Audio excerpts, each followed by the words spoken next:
समझ गया ना। करते हैं। इसको स्वीकार कीजिए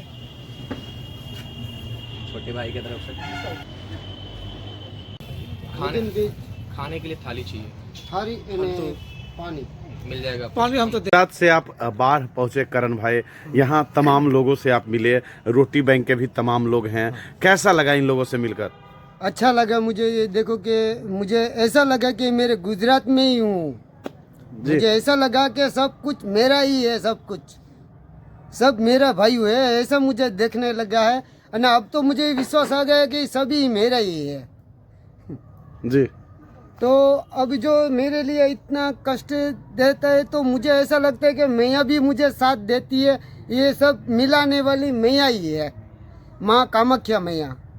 तो अब तो मैंने मान लिया कि मैया मुझे साथ देगी, नहीं तपस्या में मुझे पास कराएगी, क्योंकि मैया अब बैठ गई है मेरी सामने। जैसे गणपति को जो तप किया था ऐसा तप मुझे मेरी मैया मुझे करा रही है माँ। कितने दिन और लगेंगे आपको गुजरात कामाख्या पहुंचने में? लगभग तो अजी 1.5 महीना लग जाएगा पहुंचने में। चलिए धन्यवाद। अच्छा चंदन जी, किस रूप में देखते हैं ये गुजरात के राजकोट से पैदल यात्रा के लिए निकल गए हैं माँ कामाख्या का दर्शन करने? माई के बारे में मैं वही जानता हूँ कि मैं भी जा रहा हूँ, पिछले 8.5 सालों से वहाँ आते जाते रहता हूँ। और गुजरात में भी मैं 2.5-3 साल रहा हूँ। गुजराती लोग कैसे होते हैं वो भी हमको पता है। और माई के प्रति जो इनका वो है कि पैदल एक जुनून है, कि पैदल एक जुनून, तो ये एक तरह से समझ सकते हैं जुनून है, पागलपन है, इसको एक मिशन कह सकते हैं। क्या मिलना नहीं मिलना बट माइंड में चलते रहता है कि हमको कुछ पाना है। तो यही मिशन हुआ है कि हमको कुछ पाना है, माई की कृपा हमारे ऊपर हो ताकि मैं लोगों का सेवा कर सकूं।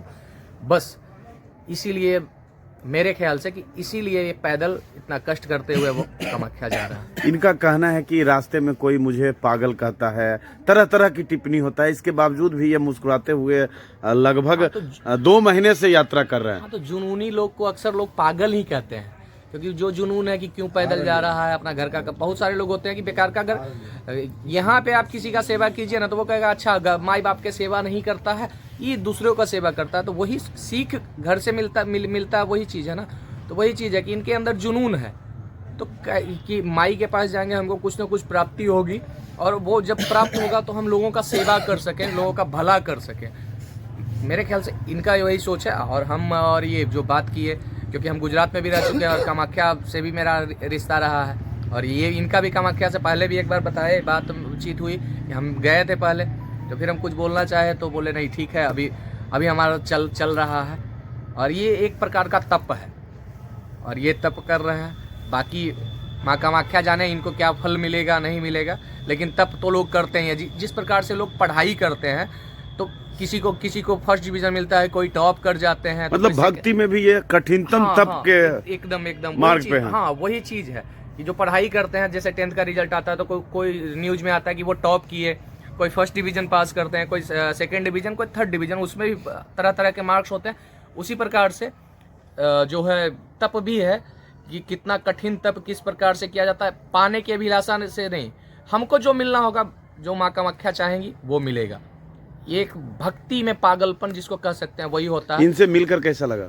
इनसे मिलकर के हम भी उसी कैटेगरी के पागल में से आते हैं, तो 2 पागल भाई मिले तो हम दोनों का एकदम विचार मिला। लग ही नहीं रहा था ये भाई गुजरात से हम बिहार से, और लगा ही नहीं कि आपने देखा वहाँ पे कि हम दोनों भाई कैसे बात कर रहे थे, और लगा कि बहुत दिनों से हम लोग बहुत ही गहरे मित्र हैं, उस प्रकार से दोनों भाई बात कर रहे थे। धन्यवाद।